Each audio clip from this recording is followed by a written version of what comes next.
Hey guys, it's Josh from the various Mark VII Facebook groups, and I believe my name on the Mark VII official club forum is Akure14, but I'm just going to give you a quick walkthrough of what all is entailed in replacing basically the entire steering system in a Mark VII. My car in particular is a 90 LSC.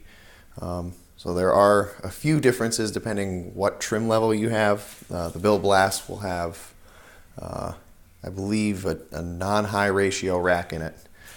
But the LSC guys, our rack is, for all intents and purposes, the exact same thing as a same year Mustang GT rack in most cases. There may be a couple of years in the mid 80s, like 84 to 86, I think it is, that might have some differences. But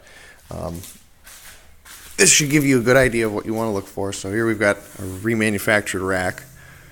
When you get one of these, you want to make sure that it's not all banged up, because these do come through. Usually it's a special order, and they go through shipping. So you want to make sure it's not beat up, make sure none of the lines are bent over or any of the caps are not there and there's paint inside one of the threaded holes, because that's where your hoses and your fluid need to go. So that stuff will jam up your system, so you got to make sure none of that's in there. And actually, it's interesting, I started reading these little labels on the pump, the rack, and some of the lines here. They will actually void your warranty if you don't somehow guarantee that you didn't flush all of any possible contaminants out of the system. But I'm assuming they're usually referring to guys who are just replacing like just the rack or just the pump or just the lines or whatever, and they have old components in the system that might still have old crappy fluid or debris or whatnot in it.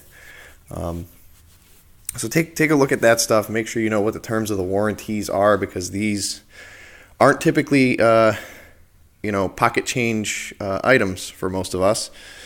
I believe the racks run anywhere from $75 to over $100 depending on what part chain you go to or what website you order it off of. So just make sure that when you get it, regardless of where you get it from, that everything's okay, all the boots are in place on everything. Make sure there's, pull them off, make sure there's no corrosion, make sure there's nothing wrong with it before you go to install it in the car and then end up with something that you end up having to rip out again, because this isn't going to be a small job. So with the rack, most of them do not come with the rack bushings. You do need to get new rack bushings. So just when you order a rack, make sure you order bushings along with it. There's all kinds of options as far as that goes. I've just opted for some Moog ones, rubber. They make polyurethane ones. They make ones that are offset to lower or raise the steering rack to correct for the car being raised or lowered or whatnot. This is all just stock stuff in my case. I'm going to be sitting pretty close to stock ride height after the front coil conversion. So yeah, just go over, make sure everything's good with that. Make sure you get bushings. And then the lines. The low pressure line, you could reuse the one that's in the car. I'm opting to just replace everything. Again, when you get one of these, look it over, make sure nothing's, crimped over. There's some bends in it, but you'll be able to tell if something's bent the way it shouldn't be, because it'll usually be pinched pretty bad. But on these, you want to make sure it's got the nylon bushing on the threads already, or that the hardware kit comes with one. There's a couple little O-rings and whatnot in there. But make sure that it comes with everything it needs. So you want to make sure it's got the nylon bushing at the bottom of the threads, or most of them it'll come pre-installed, but some of them it doesn't. Make sure that you have like a little bag with, there's a plug and an O-ring and a couple instructions in there. And this one is the pressure line. So this has fittings at both ends, and again, make sure you've got your bushings in place or in the hardware kit. And then there's some more stuff there. But yeah, just go over things when you get them, because especially anything that's remanufactured, because as we know, a lot of the stuff's made in China. or it's remanufactured in China. Outer tie rods, again, these are pretty simple. Make sure that they're clean, that the threads aren't already messed up or something when you get them. These are something that most parts stores will have in stock because they're shared with a few other vehicles. Again, make sure you get your hardware kit with them, and those are pretty good to go. And as far as the pump, let me see if I can not drop it.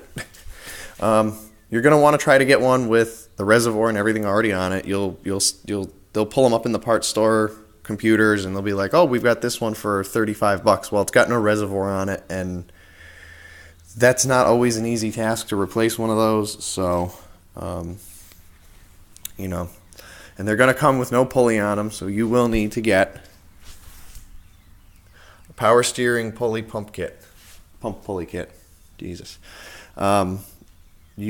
You need to be able to easily pull the pulley off and put it back on. And no, you cannot hammer the pulley back on to the new pump. You most likely will ruin the new pump.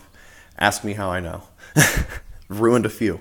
So with this, again, just go over everything. Make sure the plug is in it. Make sure the shaft does move. Okay. And again, this is that part of that warranty deal that they're all doing to you now. Fluid flush filter, whatever deal. They want you to clean everything out, it seems, because they apparently didn't. But look in the reservoir, make sure there's no pieces of paint or crap or crud. There are any signs that there's been fluid in it. I've actually gotten power steering pumps in the past, not for my Mark, but for a couple GM cars, and there was actually power steering fluid coming out of the reservoir. It was something that somebody had. It didn't work out of the box, and they put it back in the box and brought it back to the parts store. So, and of course, power steering fluid. If you're doing the whole system, which if you replace any of it, I would actually follow the recommendation of flushing as much of it out of the system as you can. But yeah, you're going to need this is a gallon jug. You're going to want about that much at least.